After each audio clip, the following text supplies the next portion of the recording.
This morning, I would like for us to look at two words in a text found in Hebrews chapter 12 and verse 1. We're looking at two words. Now, my sermon title is taken from the old King James Version. I'll show you that in just a moment. Hebrews 12, verse 1 reads, "Therefore we also, since we are surrounded by so great a cloud of witnesses, let us lay aside every weight and the sin which so easily ensnares us, and let us run with endurance the race that is set before us." Now, the word ensnares us in the King James says besets us. Other translations use different words. One translation says entangles us. Another translation says clings to us. Another says naturally wraps us around, trips us up. All kinds of interpretations of that word ensnares us or besets us. This morning, I want us to think about what that could be. What could that besetting sin be for you or for me? The sin that entangles us, that naturally enwraps us, trips us up. Is there one sin that Paul is talking about? Or is he talking about a special sin that may apply to each one of us individually? Well, Jesus gives us a few specific sins to watch out for. Matthew 15 and verse 19. These are the words of Jesus. "For out of the heart proceed evil thoughts, murders, adulteries, fornications, thefts, false witness, blasphemies." That's a list of sins that could be considered.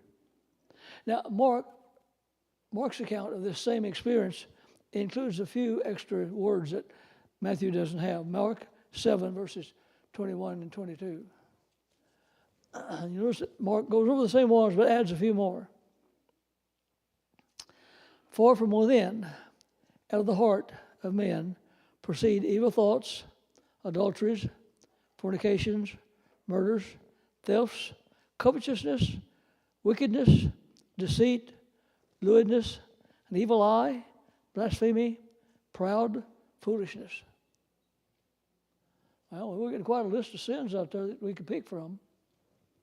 And Paul, in his long list of the works of the flesh, adds a few more. He says jealousy, envy, selfish ambitions, contentions could also be considered. That seems to cover almost everything, doesn't it? What can be left? Now, could Paul be thinking of one of these sins that entangles us, ensnares us, wraps itself around us? Is that what he's talking about? I have to admit, as I look at this group of sins, I don't see any sin that I would call personally a besetting sin. You look at this. Do you see any sin in there that you would call, for you, a sin that wraps itself around you and entangles you and snares you? I don't associate any of these sins with any of you. So I wonder, what is Paul talking about? The sin that so easily besets us or ensnares us or entangles us. Sin that clings to us.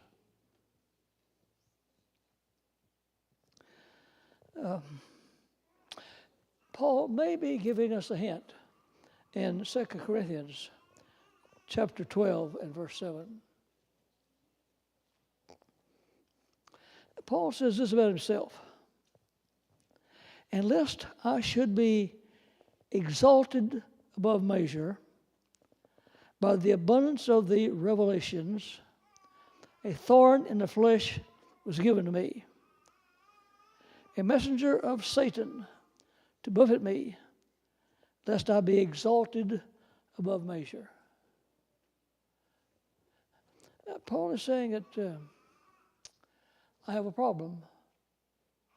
And my problem is that God has been so good to me and has done so many wonderful things for me that I have a tendency to become proud, exalted in my own thinking. I am special. I am something special. And so he says, God has given me a thorn in the flesh. He's allowed Satan to touch me, to give me this thorn, to be a constant reminder to me that I'm not that all important. It's not me, it's God. And I must not allow myself to start thinking that I'm somebody special.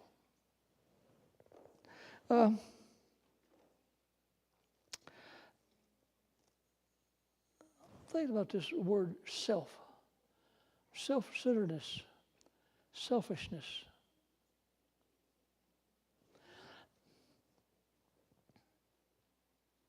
Is it possible that this is what Paul's talking about? The sin that entangles us, the sin that so easily wraps itself around us is self-centeredness, selfishness. You know, as I look at that, would you guys take me back to Mark 7, 21 and 22, please, on the slide? Can you find that for me again? Okay, look at this list. I want you to notice something. What do you see as a possible root for every one of these sins? For instance, it says, evil thoughts. Evil thoughts. Could you see how selfishness might be the root of evil thoughts? Adulteries. Certainly selfishness is the root of adulteries and fornication. Murders. You didn't treat me like you should treat me. You didn't give me what I want, so I hate you and I'll hurt you. Selfishness. I got to thinking about this as I look at that long list of sins that Jesus and Paul gave us. It looks to me like that the root of every one of those sins is selfishness. What do you think? Do you see that? That the root cause of every sin, listed here at least, is self-centeredness. I want what I want, and I want you to give it to me.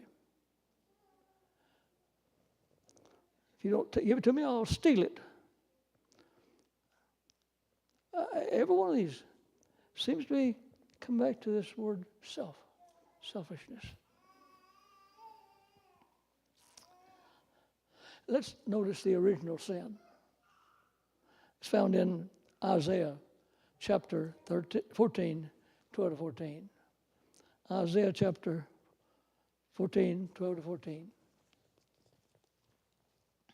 This is the first sin, at least that the Bible records for us. How you are fallen from heaven, Lucifer, son of the morning.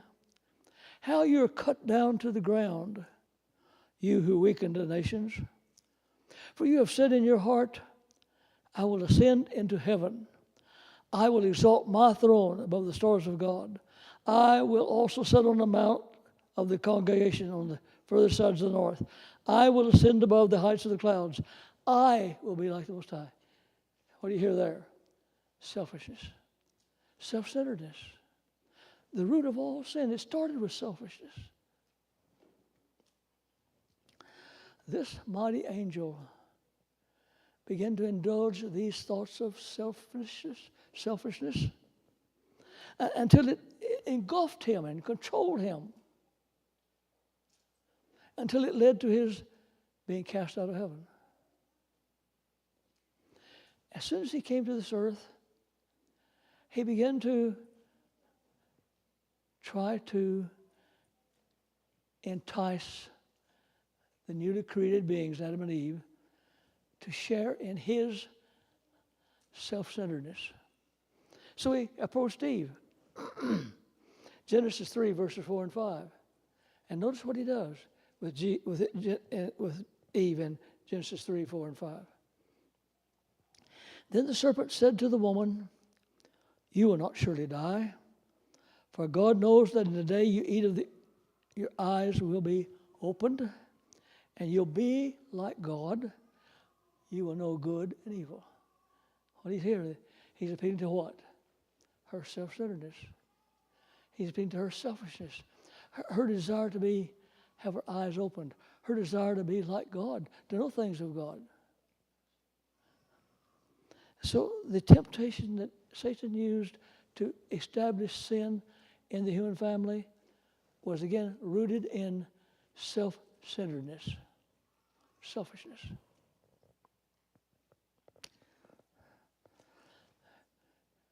Eve handed it down to her children. It's passed along to every one of us as a heritage. Just basic selfishness. Me, I'm the most important. I want what I want. I want you to give me what I need.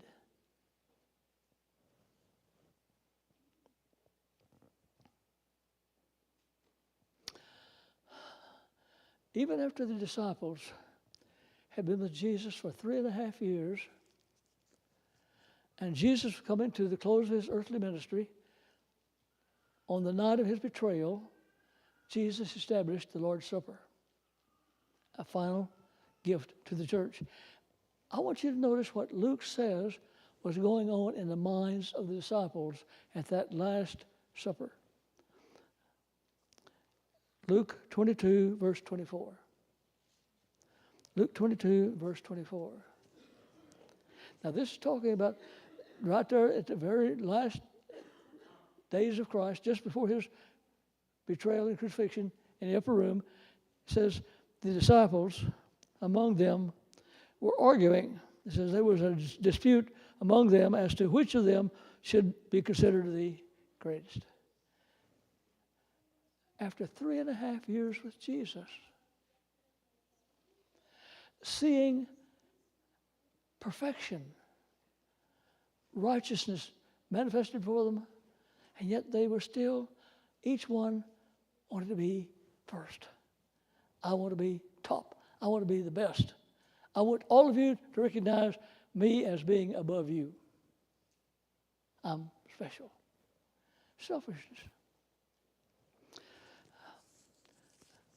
I read a few years ago an article in a magazine for the ministers called Ministry Magazine for all Seventh-day Adventist ministers.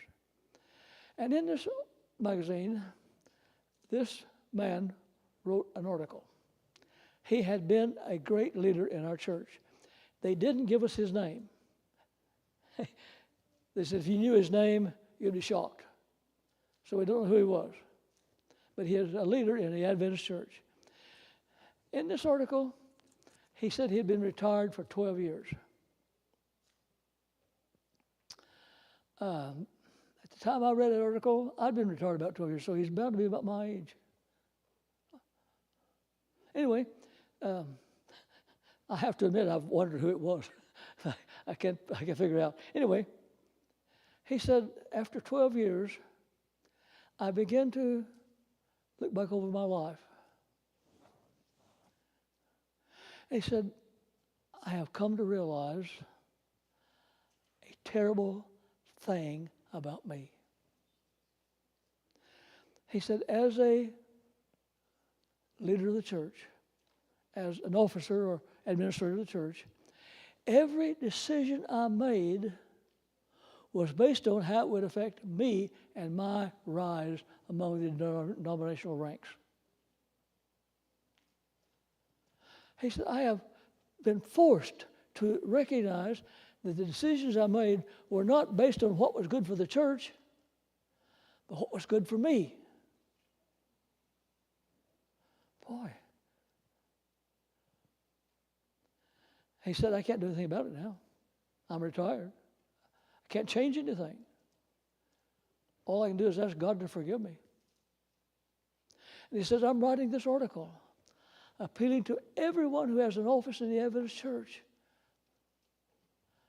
not to let that office become special to you, and you become selfish with it and conceited with it and proud of it and exhibit self-centeredness when you should be considering love for the church.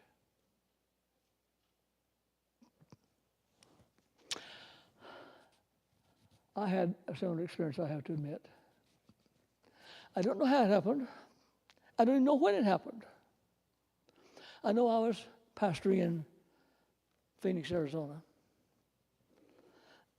And I went to the General Conference in 1990.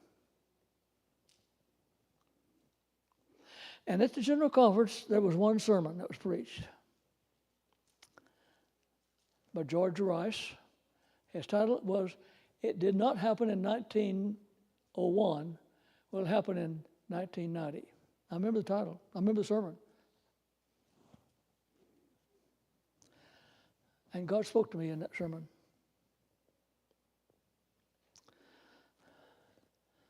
And God told me I was selfish. I was self-centered. You know, it's not a very pleasant thought to have God tell you you're self-centered. It sort of shocks you. But I was sitting at my desk after I got home, and I realized, yeah, that's right. Somehow, my ministry has degenerated into a ministry serving self instead of a ministry serving Jesus. You see, all my life I've been in competition with big men. I was always the runt. Even in the Army, I was the last, shortest person in the ranks, way down at the very end.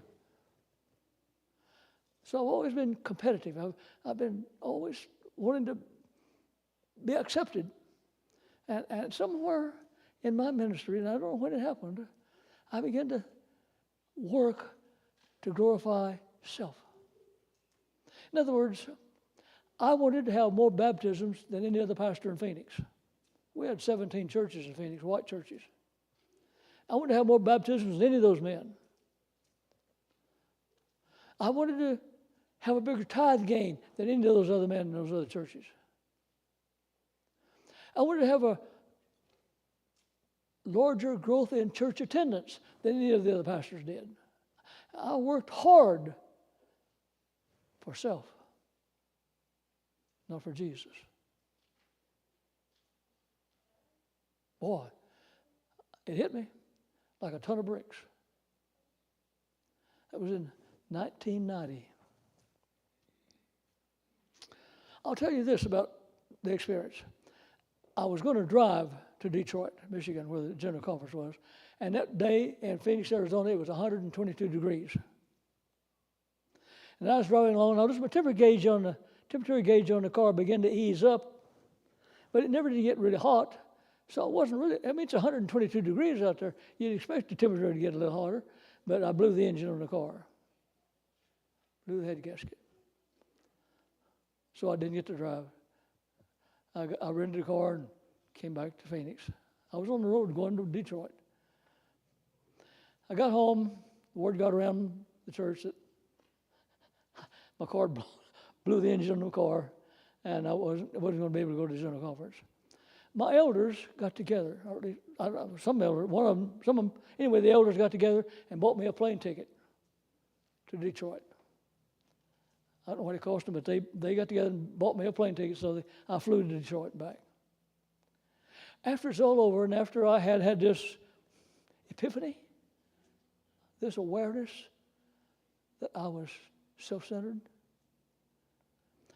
a few months after that, I overheard one of the elders talking to another elder.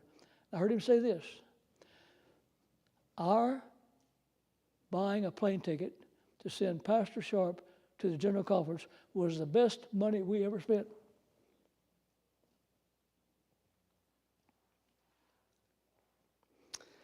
They saw a change in me. I thank God that it happened when it did. I wish it had happened earlier, but it happened. I still had 7 years left in ministry to make a difference. And that day, it made a big difference in me. It made a big, big difference. Self-centeredness. It's just there. You don't ask for it. You don't choose it. It just suddenly creeps in. It's just there. Constantly, continually trying to manifest itself in us. Back before I even became a minister, I was spending my summers in college canvassing with books and Bibles, going around from door to door selling books and Bibles. Well, this was my second year. I was between my freshman and sophomore year. I was going to Missouri to canvass during the summer, and a friend of mine has a 16-year-old boy. He wanted to canvass. They asked me, would I be willing to monitor him? Could he canvass along with me and stay with me during the summer? He'd work in the town, I'd work in the country. He had a bicycle and riding around. So I had him, he sort of interned with me when he was a 15, 16-year-old boy selling books. Then after I became a pastor, he went and studied to be a pastor, and guess what? He interned under me again as a pastor. So I had him twice as an intern. One day he came to me years and years later. He stopped by the house and talked to me. He said, David, I want to become a conference president. How can I become a conference president?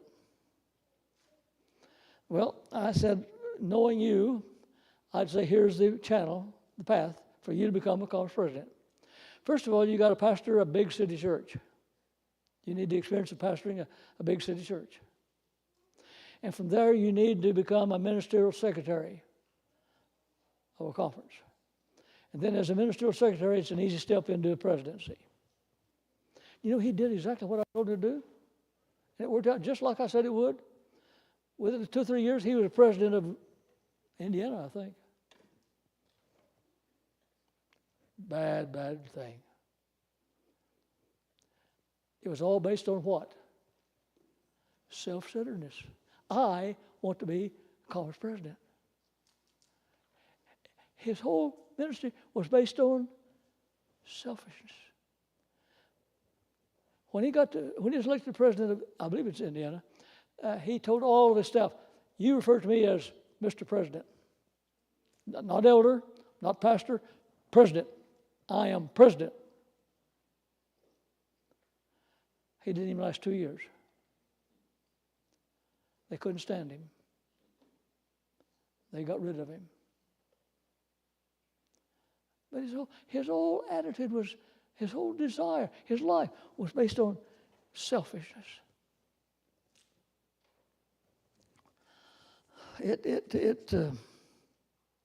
Wow.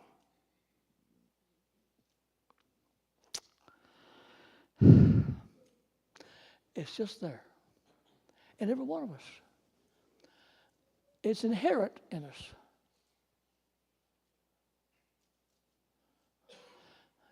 You can't get away from it. It's like your shadow. It dogs you all the time. It's there. And the Apostle Paul recognized that, I think. He had a problem with it, apparently. In 1 Corinthians 9 and verse 27, he gives us a little clue of his struggles and how he worked at it. 1 Corinthians 9:27. But I discipline my body and bring it into subjection, lest when I have preached to others, I myself should become disqualified. Paul says, I'm constantly on guard. I discipline my body. I control my thoughts. I resist every inclination to be selfish as soon as it comes to my attention. Now, this is not just a one-time occurrence. It has to be done every day because it's inherent in us. It's a part of us. So it's a constant battle, a constant putting down self. or as Jesus says in Matthew 16, verse 24, Jesus said to his disciples, if anyone desires to come after me, let him deny himself. Okay. Deny himself. Deny all your self-centered desires, your selfish impulses. Deny it. Reject it. Refuse it. And take up your cross and follow me.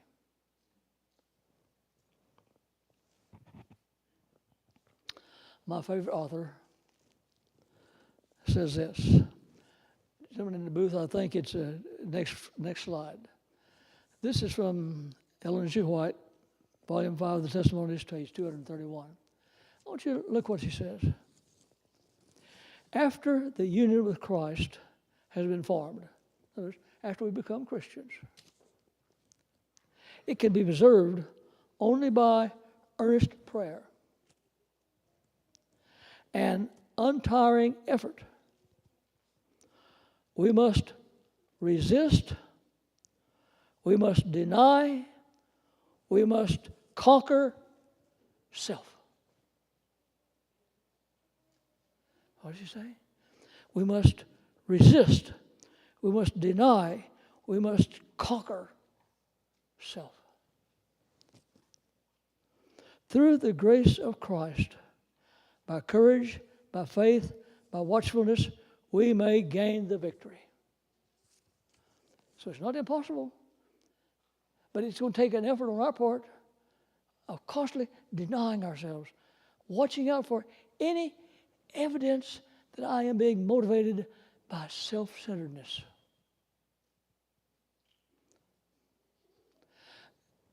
I feel very sorry for that administrator who didn't realize until after 12 years of retirement that his whole life had been based on selfishness.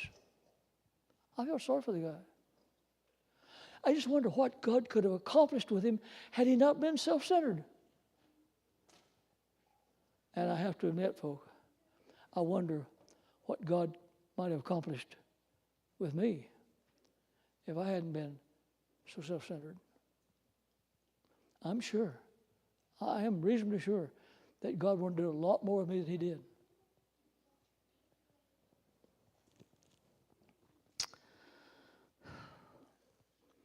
Now I want you to look at something else, the other side of the coin. Look at Galatians 5, verse 22. Here, Paul tells us the fruit of the Spirit. In other words, selfishness is the root of all sin. Love is the root of all righteousness. Look what he says. But the fruit, singular, folk, the word fruit is singular, not plural, singular. The fruit of the Spirit is what? Love. The fruit of the Spirit is love. Now, all the rest he says are the evidences of love. They spring from love. So, love is the root of all righteousness. Look what he says. Peace, no, I start with love, joy, peace, long-suffering, kindness, goodness, faithfulness, gentleness, self-control. Are all those the results of love? So it looks like what we've got here is we've got two roots. From one root springs everything that's sinful and evil. We've got another root that's love, and from that love springs everything that's righteous and pure and gentle and sweet. Wow.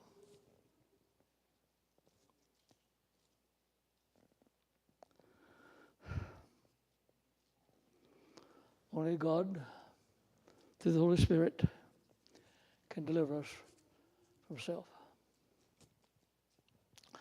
He wants to, but I've often wondered, why did God wait so long to show it to me? I don't know how long it existed, or months or years, had I been thinking selfishly. I wonder why God didn't reveal it to me quicker. Maybe I didn't want him to, I don't know. And this gentleman had to be retired 12 years before it soaked into him that he had been lived self. Why didn't God reveal it to him when it was happening? Or do you think God tried?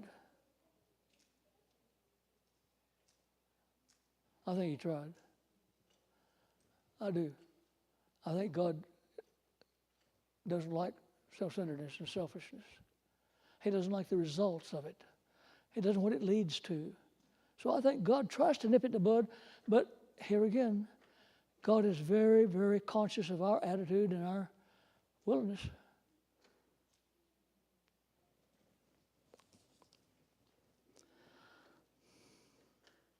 Galatians 5, verse 23 says, if we live in the Spirit, let us walk in the Spirit. Every single day, hour by hour, we need to be conscious of our enemy, that lives in us, that evil root of selfishness. We've got to be constantly on guard lest it begins to reveal itself in our lives. God is willing, I'm sure of that. And I thank God that he revealed it to me while I still was a pastor.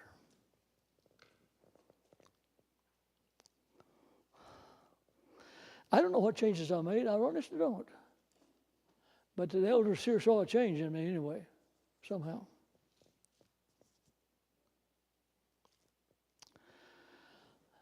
Paul has an appeal, sort of appeal. Romans 6, 20 to 22. Paul reminds us, for when you were slaves of sin, you were free in regard to righteousness. What fruit did you have then in the things which you are now ashamed? For the end of those things is death. But now, having been set free from sin, having become slaves of God, you have your fruit unto holiness, and the end, everlasting life. Brothers and sisters, that's our goal. Everlasting life. We're in a battle today, but with God's help, we can win that battle of self. We can become loving, kind, gentle, sweet, name it all. We can be. We can become like Jesus. And if we're like Jesus, when he comes, we'll be with him.